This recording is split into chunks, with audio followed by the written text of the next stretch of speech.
Hello everybody and welcome to Bathmat Reviews, where today we are going to be talking about Transformers Reactivate Bumblebee.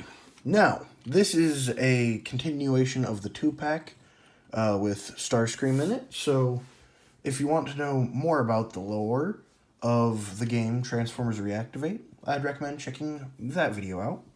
But Cliff Notes is, it's a game, never ended up happening, but these figures were released, and they are quite good. And here is the box that it came in, and it's a 2-pack, Reactivate. It should look pretty familiar, if you've seen the previous video. Here it is. There's Starscream. There he is. Some images from the game. Bottom, top, and now it's gone forever, because I don't care about boxes much. But yeah, this is a very good figure. I think it is a very interesting take on Bumblebee, because, well, normally he's not this buff. Like, he is way more dense than normal, and same goes for his alternate mode, and he's buffing everything except for his guns.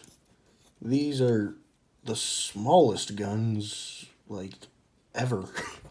Not literally, of course, but pretty literally. Most of the Transformers, like, it's pretty difficult to get Bumblebee with a smaller gun than this. Also, they can tab up here. That's pretty cool. Both of them can. And, and he can also, my goodness, I'm dying. Call an ambulance.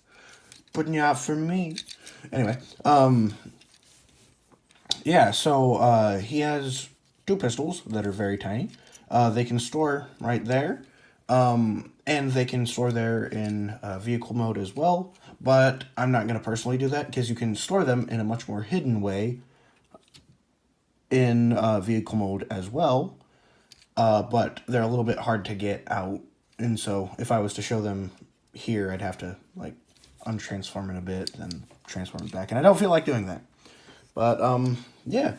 So, as far as storage goes in this mode, this is the same storage point as in vehicle mode.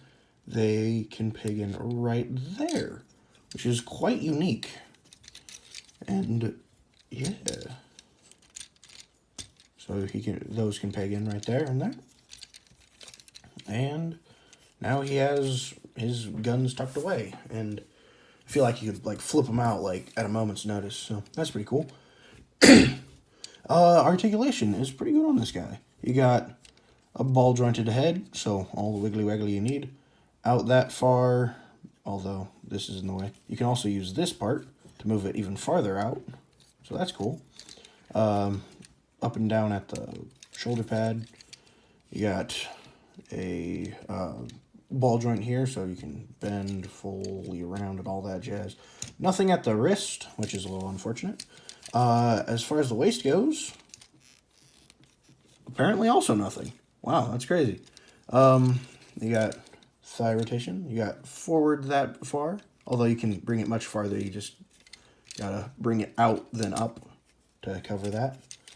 And then back that far, and 90 degrees of bend here.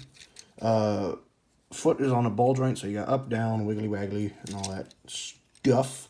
And you can move the wings as well. So I guess a bit more stunted than you'd expect on certain parts, but nothing that is like a problem to me. And I think, yeah, this is a really cool figure. I really like the transformation as well. As far as, what's the word? The things where they look where you put them next to each other. References, size comparisons. There we go. I forgot English. So here he is with my previous review, Starscream. The 2-pack is finally complete, and they look pretty dang cool together. Please release this guy on his own, because there was a comment that was like, yo, I really like it, but it's so expensive. And That's fair, yeah. If they just released them separately, that'd be so much easier. Because I also want the 2-pack for Optimus Prime and Soundwave, but I can't just drop the money. I'm not made of money, unfortunately. Man, I sound like my mother. And yeah, and then there is him next to Batman, and he's a little bit shorter than Batman. Actually, quite a bit shorter. But that's okay, because, ow, I poked myself on his bat shoulder knee pads? Huh. Weird. But that makes sense, because Bumblebee's just a little guy. He's so tiny. Except, not at all. He's tiny compared to the other giant robots, but he's still a giant robot. And so, yeah. Without further ado, let's get to transformation, because it's pretty cool. It's quite unique. So, first, bring this forward.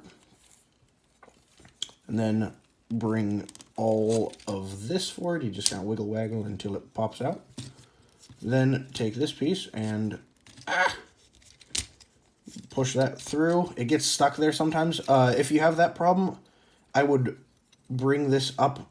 I would start bringing this up before bringing this down.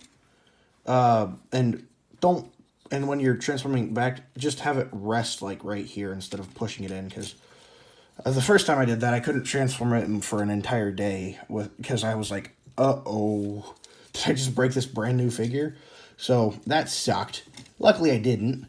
And yeah, so then bring all this up, straighten this out like so, then flip all this in. And if you want a weird cursed image, you can flip this out, and now you got something. I don't know what, but do with that what you will. Then you fold this all up, and you got all of that. And I think that's pretty cool how it just extends outward. And then take all this, bring that up like that. Now you got a car with arms and legs that can just chase you around. I'm sure there's some kind of horror game that does that, and if not, there probably will be one now that I mentioned it. Actually, that'd be pretty crazy, thinking that I have that amount of influence. That'd be crazy. Anyway, continuing on with transformation, fold all this up like so, and then bring the arm in. Get out of the way, feet. You know what? I'm just going to bring that down, just so I can show you easier what I'm trying to do. Bring that all down like that. So, same thing on this side. Bring all this like that. Then bring that in and bring that down. Now you can move the legs back if you needed to move them. You don't actually need to move them to put all this in here. It's just easier for me to show you if I do that. Then, pop this up. Flip out this wheel from the back. Same thing on this side. Also, these knee pads are able to be pushed in and out just a little bit. It's a very small touch, but when you flip these back in, it goes boop, and I think that's pretty cool. Then, rotate and put that in. Rotate, put that in. Flip these out. Then bend the knee forward, and then lock this in, and get it. There we go. And then same thing on this side. Just lock those in. Then close the doors, and that will help lock that in. I'm not sure if you can see that, but close that and close that. Then bring all these forward, and then boop and boop. And then there are these pegs on the arms that you can take time to peg in. I don't think it's super necessary, but it does help keep everything locked in nice and snug if you want to keep it for more than a couple seconds in here. And then you push this in. But yeah, I'm going to be transforming this guy right after I finish this review, so I don't really care about locking it in, but you should lock those in, because it's just Gets everything lined up just right. And yeah, now that's about it. And it is a good looking armored buggy. And you can see some of the differently molded parts, or painted parts, because it's the exact same molded. That's what I was talking about with Starscream in my previous review. I mean, technically it's not wrong, but where it's like Starscream looked like he got torn in half, and then he has like a door repair, and then all the rest is like pretty normal. And yeah, so this is a really sick mode. I like the engine. Kind of reminds me if like Bumblebee was like a Batmobile almost. But yeah, so that's about it. And this has been Bath Mat Reviews. Remember to like, comment, and subscribe. Comment down below on what characters I should review next, and I will get to them as soon as I can. And yeah, or if I can, I suppose. Some of those figures are really hard to get, unfortunately. But yeah, this has been Bath Mat Reviews. I think I already said that. I did, in fact. Follow me on YouTube and TikTok. Bye!